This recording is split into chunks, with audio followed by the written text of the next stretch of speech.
Well, hey everybody, Terra here again, and I got a couple of requests to have a video on how I age some of my tombstones. Here's a tombstone that I'm working on right now. I've already put it all together, then use that rasp, the styrofoam shaver, to wear it out, make it look old, carve in some of the base, and then I used a combination this time of spray paint and straight acetone. Wanted to try what straight acetone would do, and I actually like it. It eats a lot deeper, so it's much stronger. Then when I was done with that, I have put on 2 coats of dry lock on the tombstone face and 3 on the draping cloth. The 3 I think is important for the draping cloth because it just makes it look more like stone. 2 just looks like cloth that I stuck in something. Okay, I got some very dark gray latex paint on a very coarse brush that can fight back. You don't want a loose brush. It's got to be able to stand up to this tombstone. I've got a finer detailed brush here for getting in the epitaph. I may even go for a smaller one. I also got a cup of water to help me thin down what doesn't look good to me, what's too strong, and a paper towel to clean up my brush. So let's get started.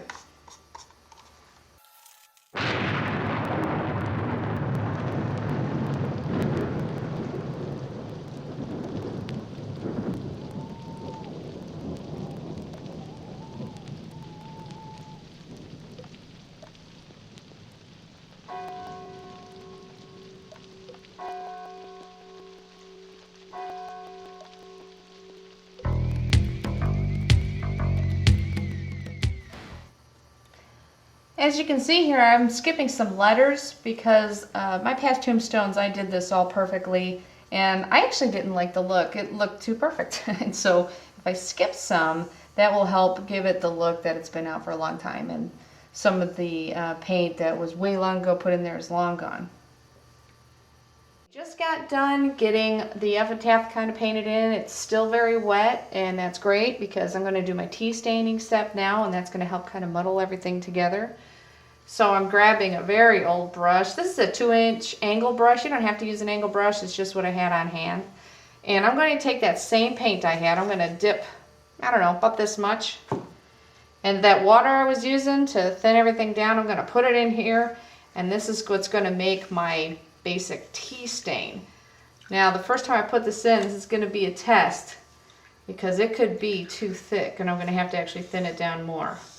We'll see. So I'm going to take the brush and get this kind of dried off, and I'm going to test at the bottom.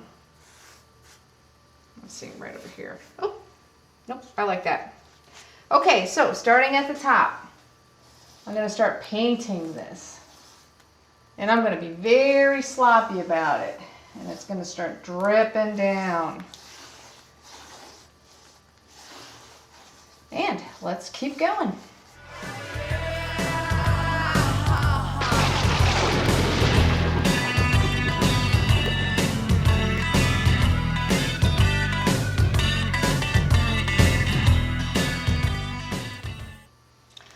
Okay, now looking at this, I like it the way it is. I'm starting to think I may want to thin it down a little bit. It may be a little too heavy here, so you just put some more water in, or just dip your brush in straight water.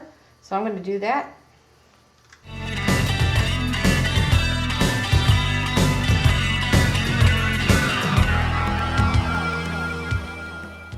Now, if you do a lighter tea stain, which I used to do in the past, I would let this dry and then do another layer and let that dry and do another layer, and that really builds up the depth. But I'm kind of getting to the point that I like just hitting it hard once. So now I'm going to go with some paper towels and sop up the bottom. It's all puddled up in the bottom, and then let that dry. I let it dry, and I'm thinking that too much paint got lifted off in a couple of places. And that's okay, because I also like that some of it got lifted off. It's looking like it's matching. So I'm just going to come in and put in a little bit more paint in some areas that I didn't like how much paint got taken off.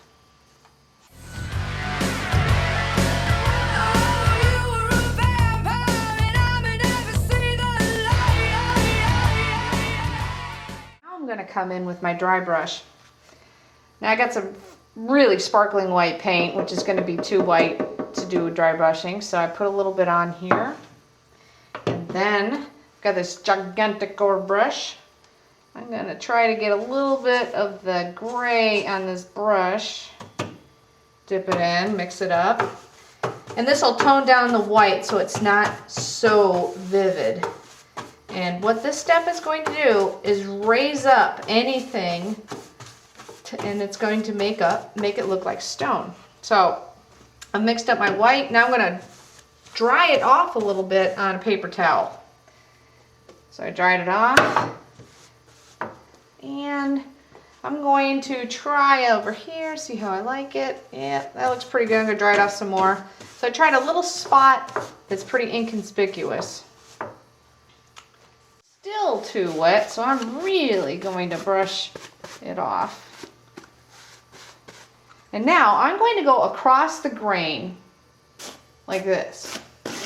And if you see, it instantly takes anything that was raised and makes it look like stone. And you just keep kind of brushing it on. You don't have to go across the grain all the time. You can go with the grain. You can just kind of randomly throw it on. I'm liking that. I'm liking that a lot. Okay, so I'm going to go a little further. And then go all over your stone. My favorite rust / orange lichen. This is my favorite Halloween color. I use it for all kinds of stuff. So I put a little bit on my palette here, and I'm going to dip my brush in it, and I'm going to dip it in the white because I want to kind of take the edge off of it.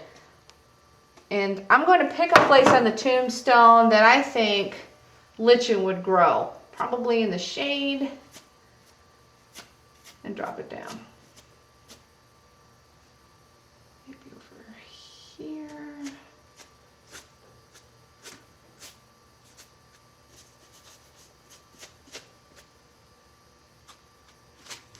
This is optional. You don't have to do it if you don't want to. White lichen. This one, you think you were really spare with the orange. Try white.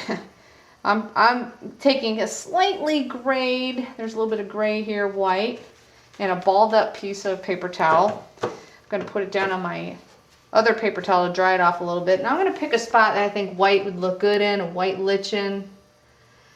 And I normally pick at the base of the tombstone, but for this video, I'm going to pick right here. A little bit more white, make it stand out. Yeah, that looks good.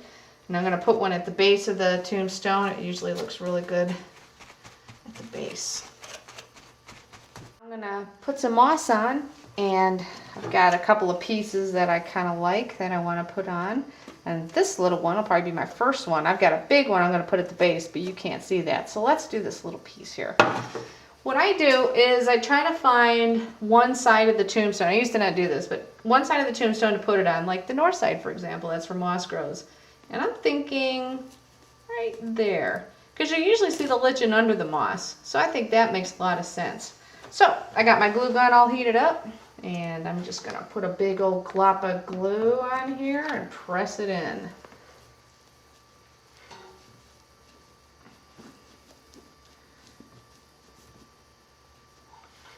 And maybe a little bit down here to hold it in. All right, I'm going to put some more moss on, and then I'll give you a big old look at this thing. There you have it, how to make a tombstone ancient. Feel free to ask me any questions if you get stuck with anything. I did this in about 2 hours, so it doesn't take that long. You don't have to let it completely dry. In fact, when it's a little wet, it gets a little interesting. So anyway, thanks for watching the tape. Take care.